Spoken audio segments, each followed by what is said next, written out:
Hello. Welcome to North Country History with Rob Berg.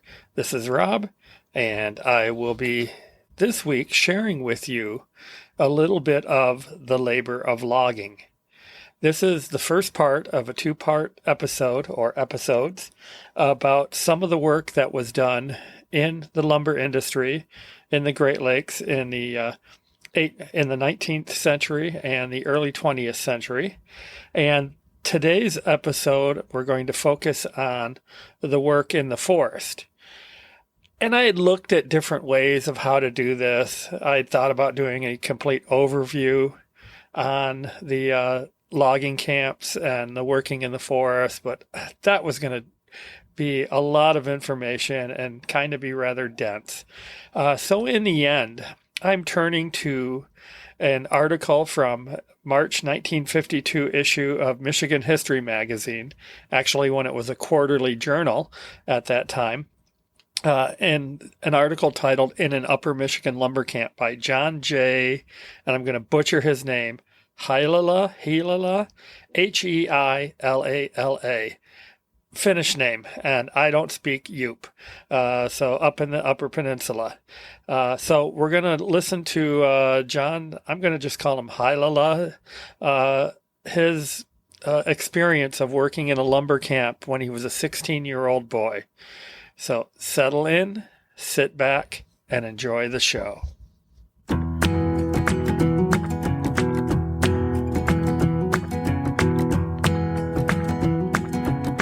North Country History with Rob Berg, your podcast on the forest history of the Great Lakes region.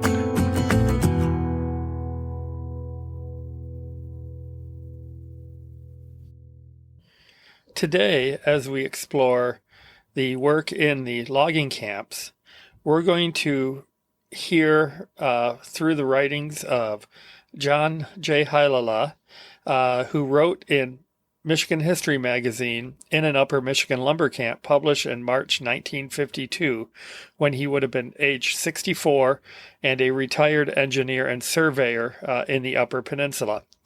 He grew up in Beacon on the eastern shore of Lake Michigamme, about west of Ishpeming. I couldn't tell you by how many miles.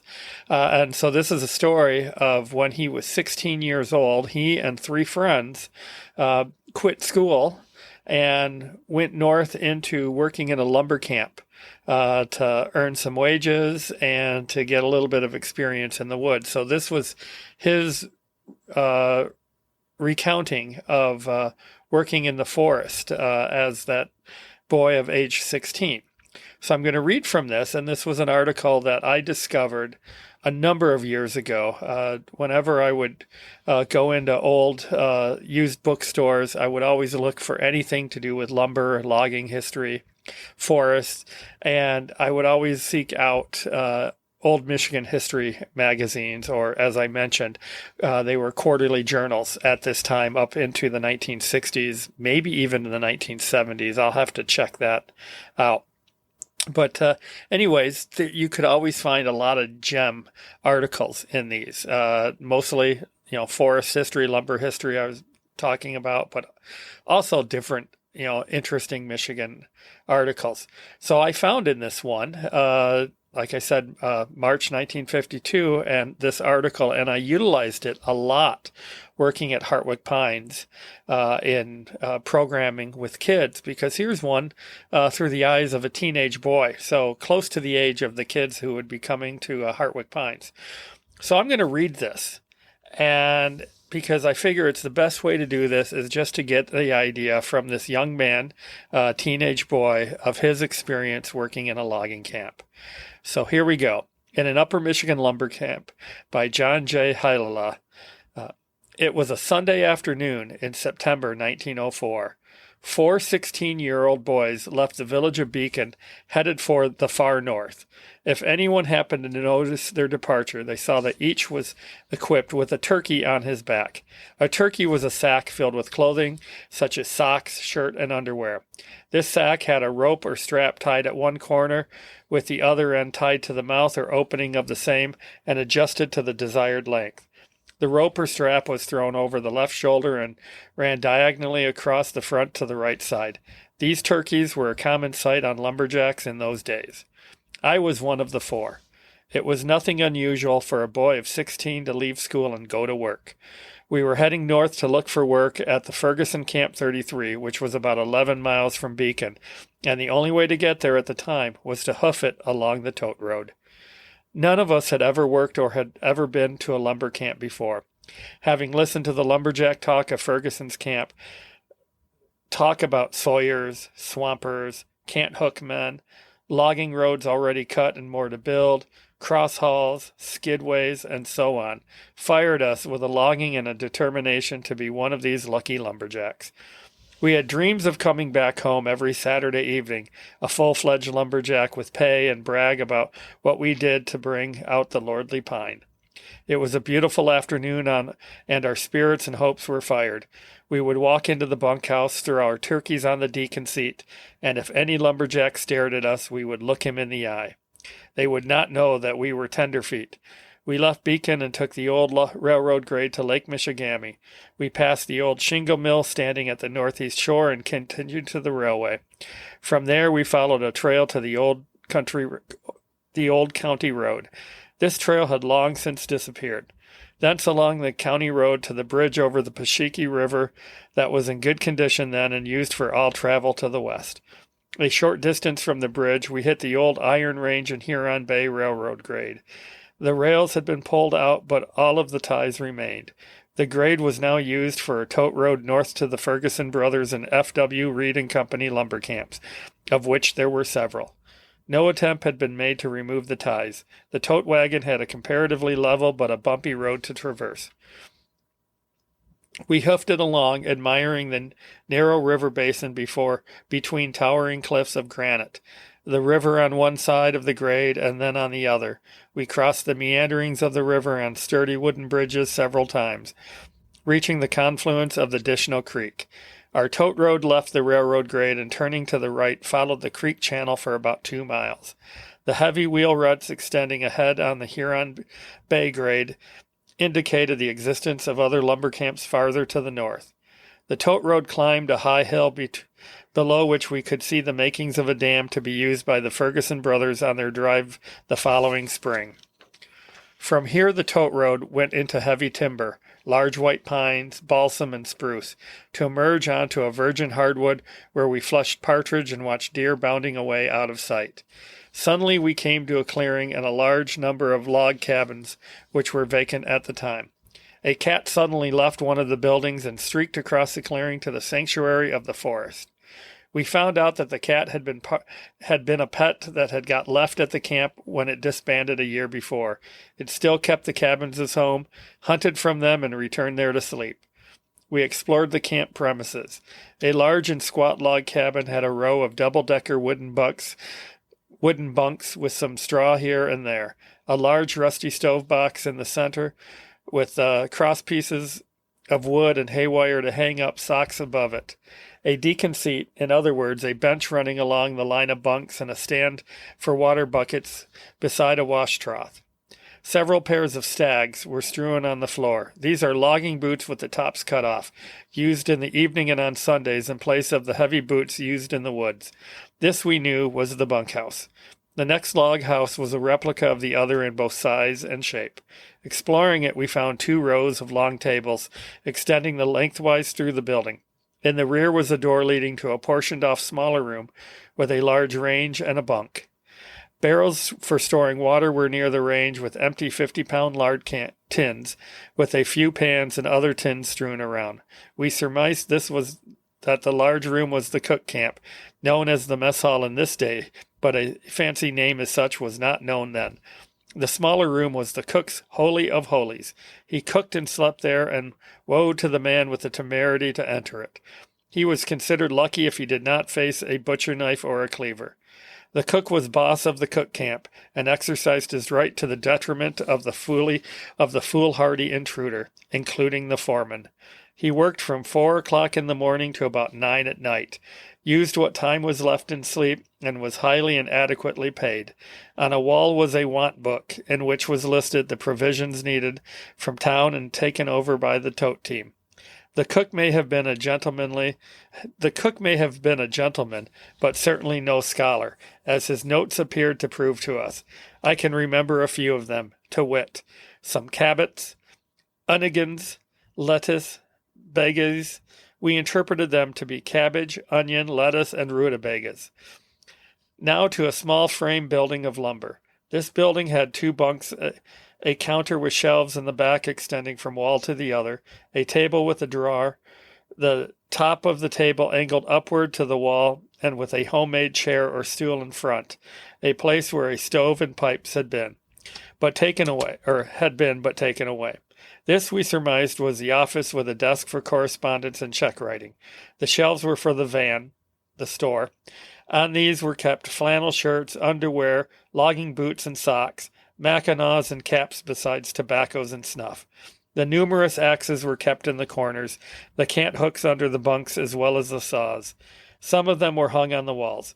The hardware, such as files, knives, etc., was kept with the whetstones in boxes for that purpose. The next building was the blacksmith shop, as the forges, old horseshoes, old sleigh runners, and other iron implements convinced even the novices as we were. A large log cabin gave us first-hand evidence from a distance. A large horse manure pile in front proved it must be the horse barn. Then there was the outhouse, with a round pole to sit on and another pole in the back for a backrest. Perhaps it was also there for safety reasons, to prevent a jack from falling backward in an ignominious and not easily forgotten result. On the wall were the usual backhouse rhymes. After wandering around the old camp, we took to the tote road again, and we knew from advanced information that the Ferguson Camp 33 was near. After a short walk, we came to the clearing with similar large, squat log buildings, and very much the same order. The exception was in that here was activity in place of the desertion in the other. We had arrived to Ferguson's Camp 33. A few men were sitting down on a bench in front of the bunkhouse. 4 men were shooting horseshoes back of the camp. We noticed a large iron triangle beside the entrance to the bunkhouse, and had heard that this was to ring the men to the cook camp for chow. With a hasty glance to the other buildings, we entered the bunkhouse. On opening the door, it seemed as if 100 eyes peered at us. Men were lined, sitting on the deacon seat. Almost every bunk seemed to hold a man. Some were sleeping and others sitting in the bunk at various occupations. But it seemed that all of them were staring and glaring. Some were mending their clothes, some were examining their underclothing for the elusive cootie, and some were saturating their garments with kerosene to keep away as many as possible. A poker game was going on near the large box stove. One was sharpening an axe on the grindstone. A musician was sawing away at his fiddle. An old burly man with a white mustache poked his head out from his bunk, in which he either had been lying or sitting, looked us over from head to foot and said, "Aye, what are you kids doing here? Looking for work, maybe? The heavy lifters." We were too dumbfounded to answer. Our bravado melted clean through the hewn floor. Our turkeys did not get the proposed honor on the deacon seat, but were dropped to set on the floor. We sat down sheepishly among titters and chuckles from the deacon seat and from the bunks. Heavy lifters, my eye. Nevertheless, that title stuck with us during all of our days out there. We took a look at each other. We were rather short and frail. A couple of us would not tip the scale over 100 pounds. The chore boy gave us a welcome respite by coming over and giving us 2 upper bunks where the turkeys were hastily heaved. The chore boy's business is to furnish bunks for newcomers, and he did his duty to our relief. We had to go see Dominic Ferguson at once, so we sauntered outside asking a jack if the small building was the office. Just then, a good-looking, square-shouldered man with new 18-inch high-top boots came out of the door, and the jack whispered to us, "There is Ferguson now." I was appointed to preside for the 4 of us, so I walked over and said, "Mr. Ferguson, will you give us work at your camp?" He looked us over and smiled. "Have you worked in the woods before?" "Oh, yes, sir. I have cut cordwood with my father." He swept his eyes over us again, and I thought of the contemptuous handle given us heavy lifters. Give the clerk your names and get your axes. Report to the foreman in the morning. He turned around and walked back to the office. We were grinding our axes in the bunkhouse. We were part of Ferguson's Camp 33 crew. Our names were in the clerk's register. 4 1/4-pound double-bitted axes were given to us. This would sound like a large and heavy axe, but we were given the smallest of the lot. They all ranged from 4 1/4 to 5 pounds. We were proud of ours and sharpened them to a keen edge. The white-mustached old man who tacked the heavy lifter handle on us came over and showed us the correct way of sharpening. I came to know him well and liked him. His bite was not near as bad as his bark. Ting-a-ling, ting-a-ling sounded from the triangle outdoors, and we filed with the others to the cook camp. 2 long rows of tables extending lengthwise from one wall to the other greeted us as we came in. Long benches, the full length of the tables on both sides to sit on. Enamelware plates, almost touching one another, respectfully welcomed each diner. There were knives and forks, tin soup spoon, tin teaspoon, and a tin cup to be used for either tea or coffee in accordance with the diner's taste. Large bowls of soup with a tin dipper to ladle it out, huge plates of roast beef, smaller plates of stewed pork, and plates of hash, large bowls of mashed potatoes and others of gravy, high stacks of oleomargarine, pies, cookies, donuts, and sliced cake greeted our hungry vision. All of the usual condiments, the familiar ketchup bottles, vinegar bottles, salt and pepper, not forgetting the huge coffee and teapots, the prunes, and the applesauce. 2 cookies waited on the tables. One assigned us our places, and we sat to a full and satisfying meal. No one was allowed to talk except to ask the man sitting next to him to pass this or that. As soon as one meal was finished, he got up and went out. 1 soup plate catered to soup, meats, potatoes, gravy, applesauce, prunes, and pie. As soon as the diner left, his dishes were picked up by the cookie and taken to the dishwashing basin in the cook's apartment. Washing dishes usually took the cookies until about 9 in the evening. They were carefully washed but not wiped by towels.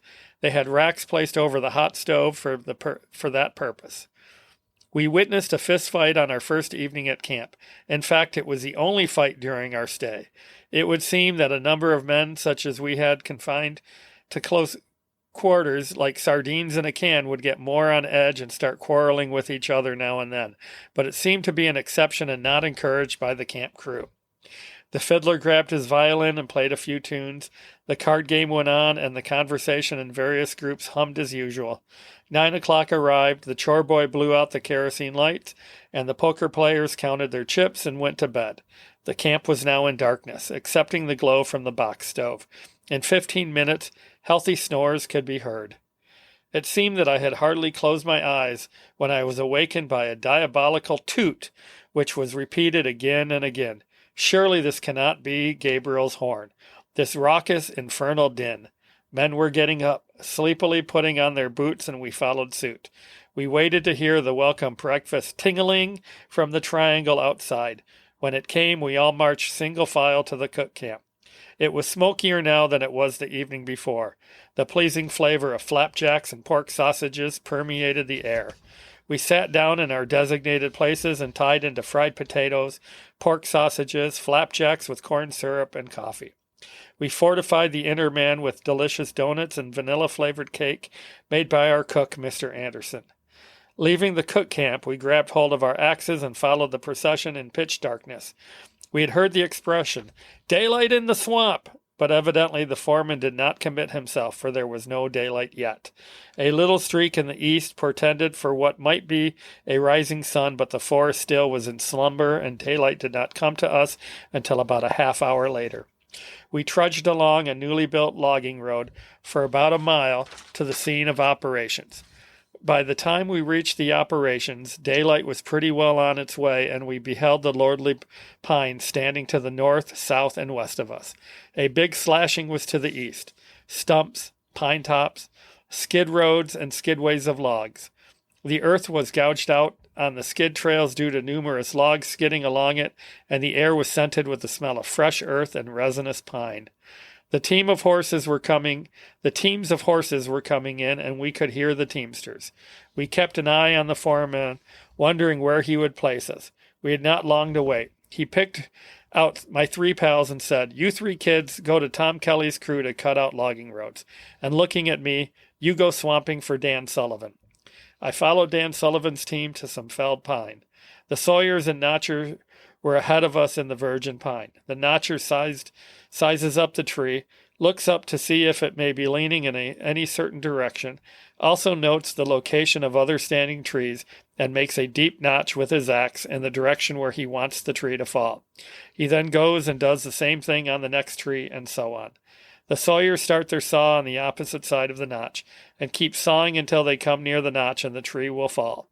When the tree begins to sway, the saw is pulled out, and a shout, "Timber!" is heard, and the crashing of the monarchs as it tears out and breaks small trees in its downward plunge. Sometimes the pitch gums up the saw, necessitating a few drops of kerosene that the sawyers always carry with them. The sawyers now cut the tree into lengths of logs, usually 12, 14, and 16 feet long, but do not trim them. The limbs are left on, and here is where the swamper comes in.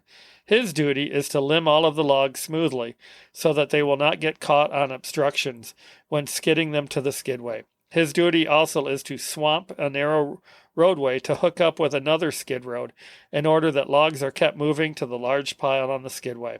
So this was my job. I wielded my double-bitted axe and the logs were smooth.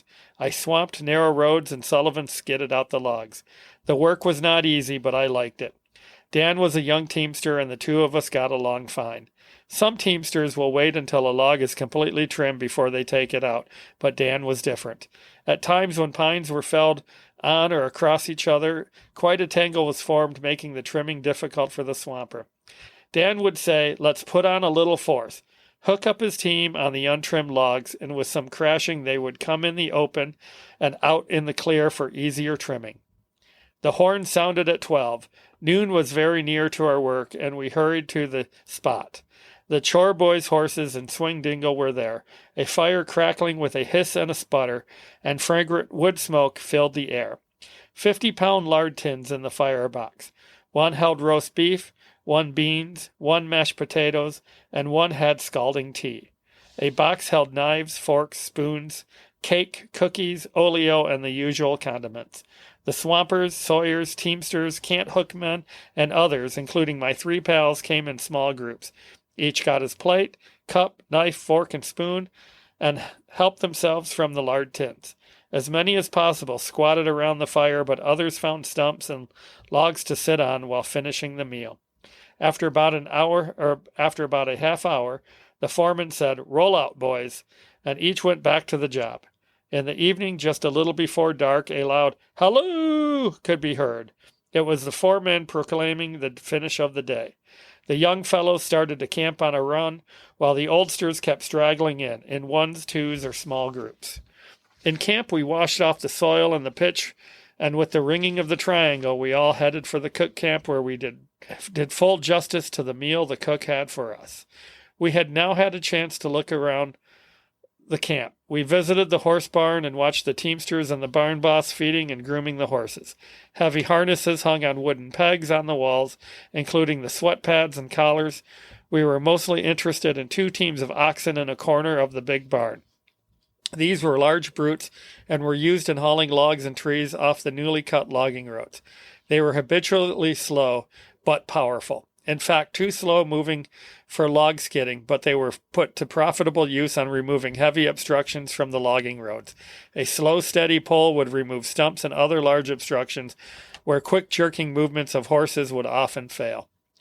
We visited the blacksmith shop with the carpenter shop at the end. Here the carpenters had been busy making V-plows for winter use, although we were enjoying September weather with most of the foliage still on the trees. Evidently, they were not taking chances on a possible early winter.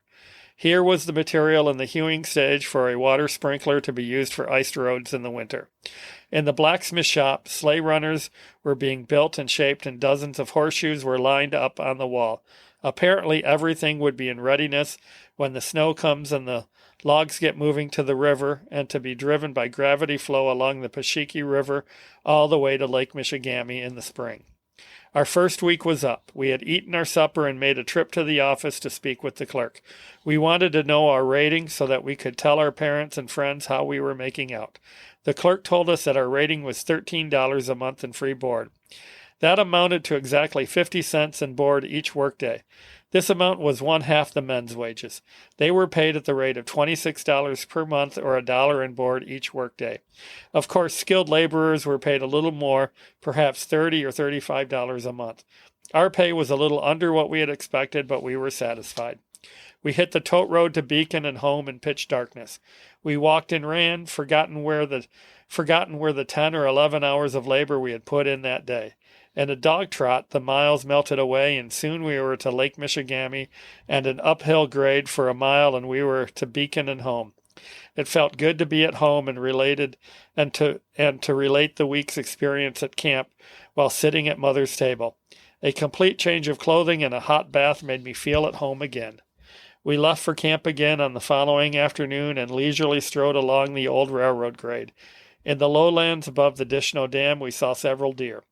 We arrived at the camp before the supper bell rang, had a full, satisfying meal, and played cards in the bunkhouse that evening like all of the old-timers.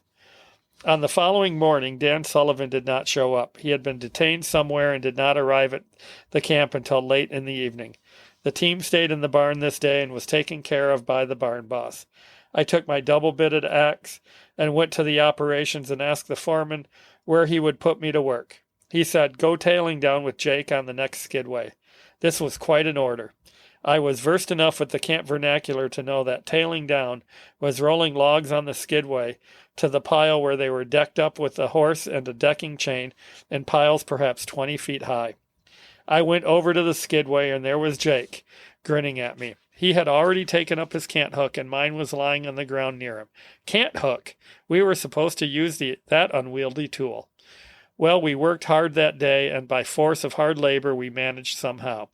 The teamsters would bring in a log and leave it in a position where the two ends were outside of the long-hewed skids on the ground. Now we cant hook men grabbed the log on each end, Jake on one end and I on the other, placed our hooks awkwardly to bite into the bark near the ends, and with a pull about the same time, rolled the log along the skids. This did not require skill but some hard labor. The foreman passed by a couple of times during the day and gave us a slight grin as we held the hooks like professionals. We were glad he did not ask for a demonstration.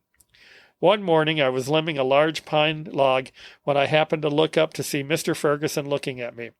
I kept on chopping to show him I was interested in my work. He walked over. "Hello, kid. Pretty hard work, isn't it?" "Oh, no, not too hard. Leave your axe on the stump and take this." I was dumbfounded. He handed me a little plaything about the size of a hatchet. It had a handle about 13 inches long and a head that didn't weigh more than a carpenter's hammer. What would I do with that? "I want you to blaze trees behind me this morning." We walked through the woods for perhaps a quarter of a mile, neither one of us saying anything. We came to a corner post.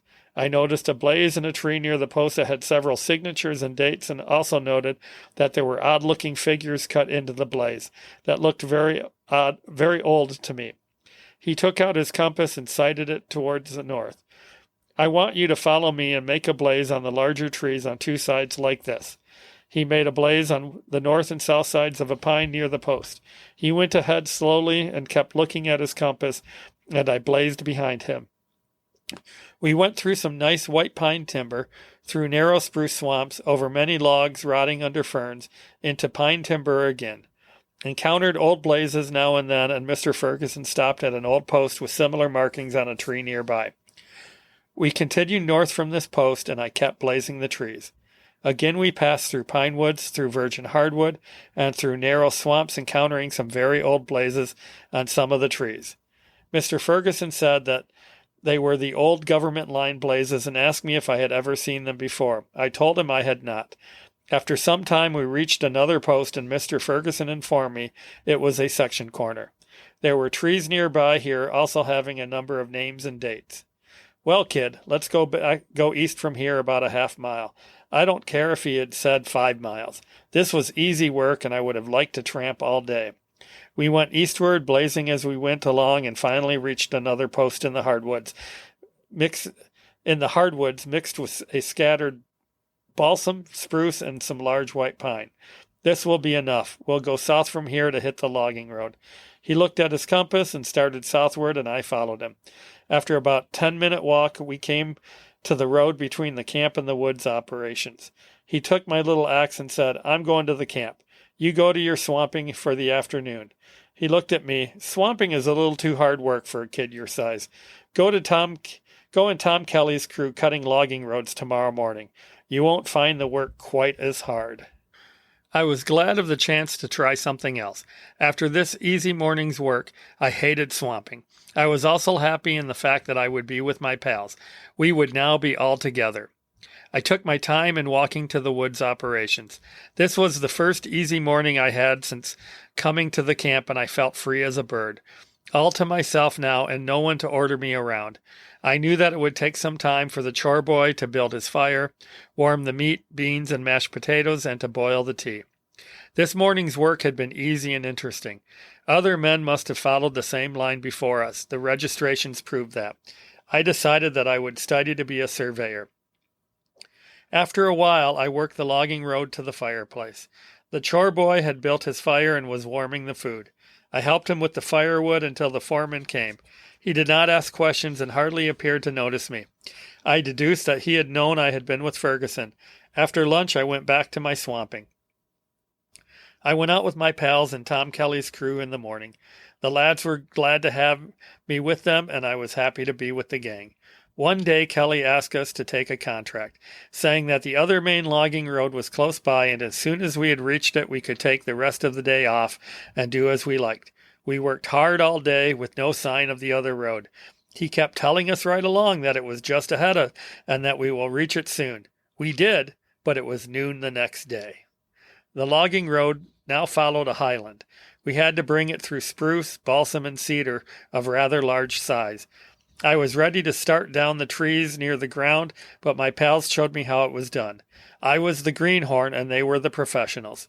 The way to do it, they explained to me, was to scrape out the moss from the roots away from the trunk and chop out each root.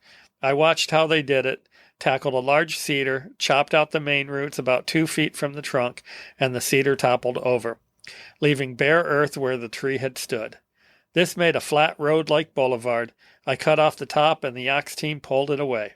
I kept on falling large trees by cutting of their roots, and found much pleasure in this work.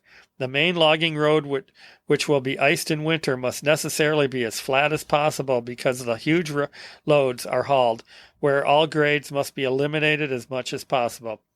Therefore, it follows along swamps, which in most places are flat as a table. In the evening at camp, we heard that one of the cookies and a swamper had quit during the day, the swamper leaving a note on the bunkhouse table. On it, he informed, by and large, that men were being paid at the rate of $20 per month, and this created quite a commotion and a lot of discussion in the camp that evening, with many threatening to quit in the morning. When the foreman rolled the boys out in the morning, about 2/3 of the men went out as usual, but the remaining third stayed. Ferguson called me into his office and asked me what the trouble was at the camp and why so many of the men stayed in. I told him of the note saying that the men were being paid off at the rate of $20 a month. He got out the clerk's time and account book, which showed that the swamper received $1 per day, or the rate of $26 per month. He also showed me where the $20 rate came in. The cookie was a mere boy, about my age and size, and had been paid at this rate. Mr. Ferguson told me to go into the bunkhouse and tell this to the men, and if any doubt my word, have them come to the office for substantiation. After questioning me, most of them went to work, but 3 or 4 had made up their minds to quit and took their pay. They called him Slim. He walked into the bunkhouse one evening, set his pack down, and greeted the fellows. Over 6 feet tall, this giant presented a picturesque figure of strong manhood. The stranger's clothing, not new, but showing a good amount of wear, was neat and of better texture than of the common jacks. Towering above the other ragged and soiled woodsmen, this young giant had something of the free grace of the educated man in his posture. On being asked where he headed from, he merely remarked that he had worked at F.W. Reading Company, Camp 11, as a cant-hook man, and that he had been hired by Ferguson in the same capacity. He turned out to be one of the best cant-hook men in the country. Perhaps 22 or 23 years of age, with all of his towering height, he was quick and agile as a weasel, and a thrust with his cant-hook on a fast-moving log never missed its mark. September had gone and October was passing. The camp was situated on the swampy shoreline of the Dishno Creek. In the morning, dense, white fog often rose from the creek and swamp. "There's a frosty nip in the water this morning," Slim would say. Leaves were falling and a clear, still night stripped the trees almost bare. I continued on Tom Kelly's gang, chopping out logging roads. The longest and widest was cut to the Dishno Dam. November opened with a heavy snowfall on a Saturday evening. We had our supper at camp, and we were ready to hit the trail for our weekend trip home. We thumped and splashed in the ruts in the almost impenetrable darkness and noticed on arriving at the Dishno Dam that it was now completed and taking a good head of water. Heavy flakes were now falling, and with the visibility almost at zero, we plunged and splashed but made good headway. We had to take extra precautions in crossing the bridges over the Pashiki River, as the wet snow was getting slippery and the darkness deceiving. Nevertheless, we maneuvered ourselves over them without a bad slip or accident of any kind. Our leather boots were getting wet, and so were our socks and feet, but we did not mind it so much. By the time we were at Mishigami Lake, the snow was hitting us on the face with blizzard-like slaps, and we knew that Old Man Winter had arrived. It was a relief to open the home door for a quick change of clothes, a mother's meal, and a hot bath.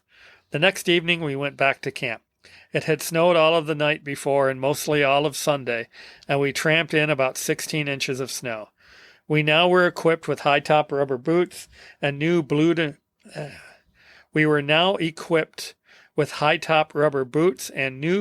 red plaid mackinaws. Having a late start this time, we arrived at the camp about 9:30 and found it in darkness with the exception of a glow from the big box stove. Healthy, sonorous snores could be heard from many of the bunks. We undressed quietly and were soon asleep, no doubt vying with the other champion snores. In the morning, we were awakened to a different panorama from our familiar surroundings. Almost 1.5 feet of snow was everywhere, and the evergreens loaded with it. Most of the jacks wore rubbers now in place of leather boots. Some had woolen pants, but some still dressed in the conventional blue denims. They were wet, sorry-looking specimens getting back to the camp after the day's labors. The aspect of the North Woods had now changed. Snow everywhere, small evergreens, leaning and bent over from the weight of the snow, clinging on the laden branches. The sawed treetops like fleecy mounds of villages of Eskimo snow houses. We road choppers followed the freshly cut logging roads to the end of the operations. Others branched off to the scene of their individual workings, the top loaders and other cant-hook men to their skidways, the sawyers to the edge of the pine woods, the swampers and teamsters to their logs. The following morning, the foreman singled out all of us kids and put us to work, tramping the main logging roads. The snow had fallen on unfrozen ground. The swamps being now water and mud, the swamps had to be frozen to a solid ice, and that is where we came in. Our job was to tramp every foot of the wide roadway, mixing snow with water. We kept on tramping for a week or 10 days. Every morning we noticed that during the night the tramped-over area was frozen hard as concrete. Snow fell and leveled the ice, and the winter drive was on. Sprinklers were used all night long, and a steady stream of water flowed on the roadway, and the roads were now ready for the sleigh haul. Team after team plodded along, and the rollways at the Dishno Dam began piling up with huge stockpiles of pine to be rolled into the river in the spring, and when the gates were raised, to hurl down the Pashiki and thence to Mishigami Lake. From here it was shipped by rail to the sawmills. The iced road was not level or uniform at all places. It was necessary to carry the road over highland from swamp to swamp, and the grades, however slight, made the sleighing with these huge, towering loads very hazardous. On a downgrade, it was necessary to employ a road monkey. His job was to keep a fire burning near the roadway to dry the sand, which he shoveled in the ruts. This sand slowed the heavy loads coming down the grade, and this was repeated for every sleigh load. If not, the momentum of the sleigh would have crashed and killed the team of horses, possibly leaving the road and capsizing with serious injury or death to the driver. Death rode with these teamsters as it did with the river drivers in the spring. Each man knew this, but was always willing to take a chance. The logs were piled up on the rollway when I left the employ of Ferguson Brothers. My father was building us a new house, and I left to help Dad in the cutting and hauling of logs. I bid goodbye to Slim. He shook my hand and promised to look me up in the spring after the drive was over. On a sunny day in the spring, word was brought to me of Slim's death. He was drowned at the booms of the Dishno Dam. John Heilala's account gives a pretty accurate picture on what logging was like in Michigan. In this case, it was the Upper Peninsula in 1905, so near the end of the lumber period, the white pine lumber period.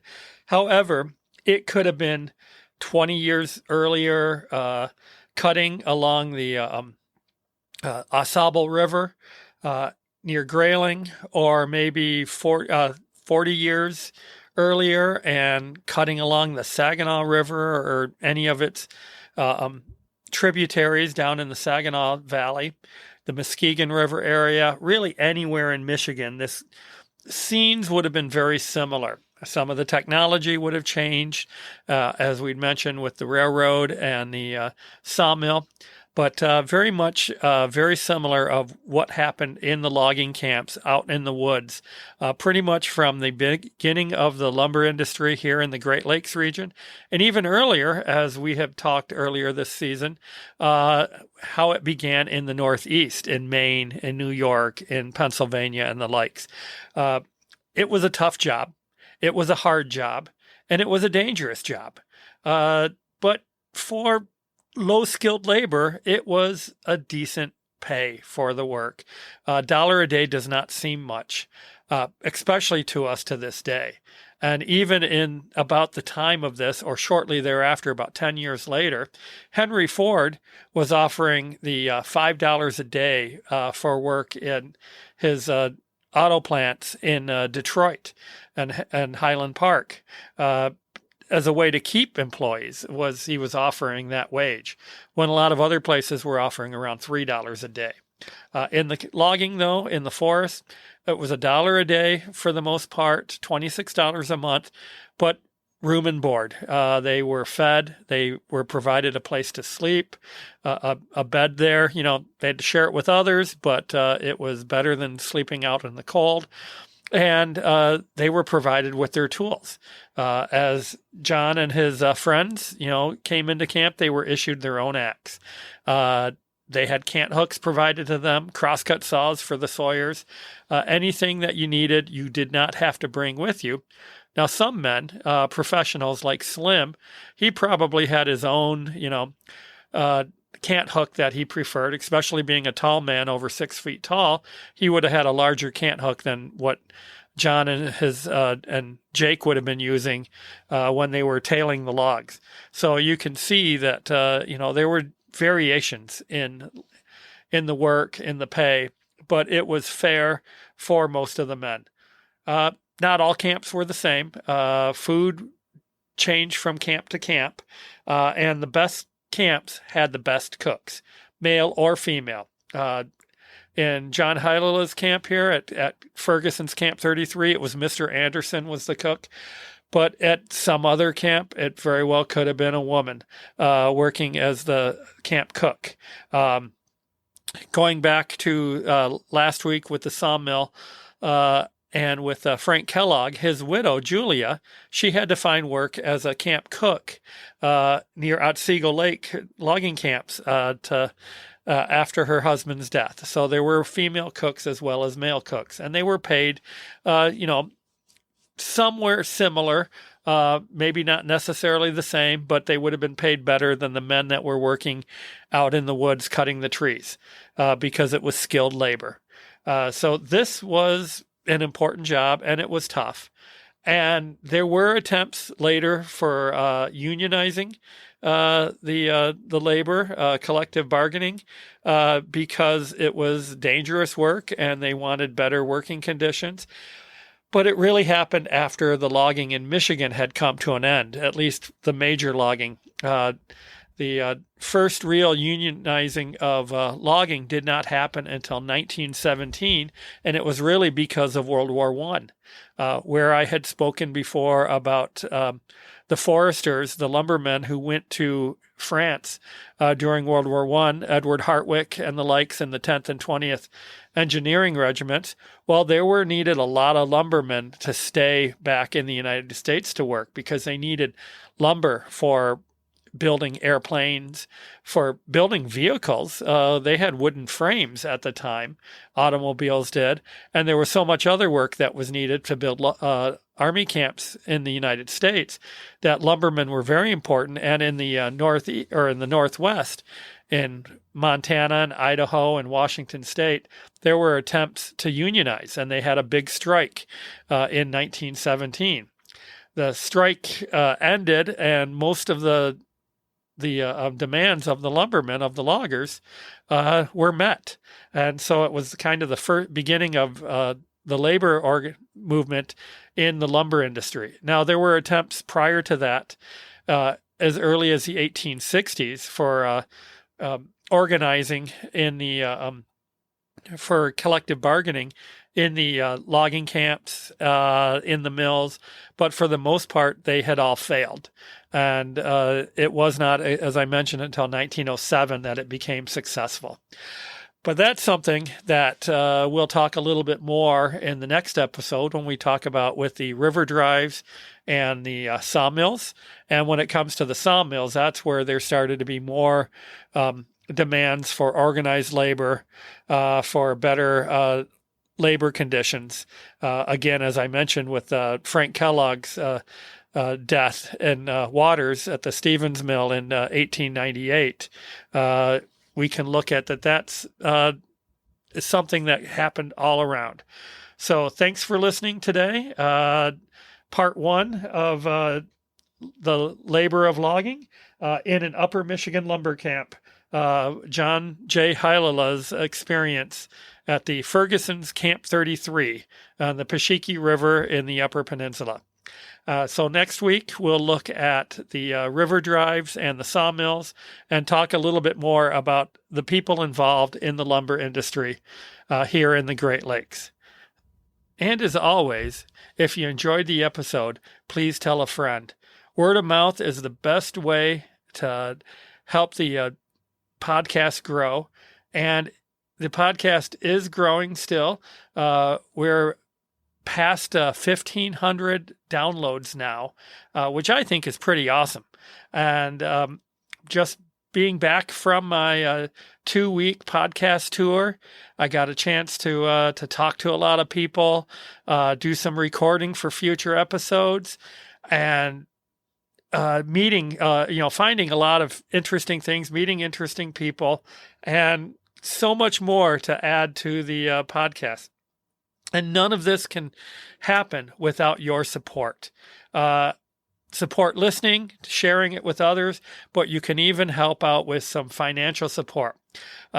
It's not a lot of money, as little as $3 a month, that you can help support the podcast and keep this on the air to help me pay for the subscription to the podcast provider Buzzsprout, to pay for the music licensing for my intro and outro music, to help pay for equipment that I need to continue the podcast, and to offset a few of the expenses for my podcast tour. Gas doesn't pay for itself, So this all helps out a bit to keep the podcast growing. And if you want to support, go to the website for the podcast, North Country History, with robberg.buzzsprout.com and go up to the support button there and click on that, and it'll take you to the page to where you can support it. In the podcast notes, I'll have the direct link in there. So if you want to go right to that link, you can do so. So thanks always for supporting, for listening. And again, please tell a friend. And until next week, have a great day. Have a great week. And I'll talk to you again. Bye.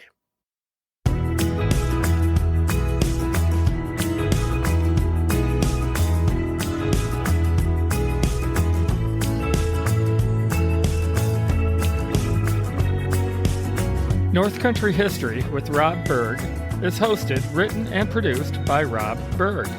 Music is Crack o' Dawn, performed by Reveille, licensed through Soundstripe. Follow North Country History with Rob Berg on YouTube and on Facebook at Rob Berg, Environmental Historian.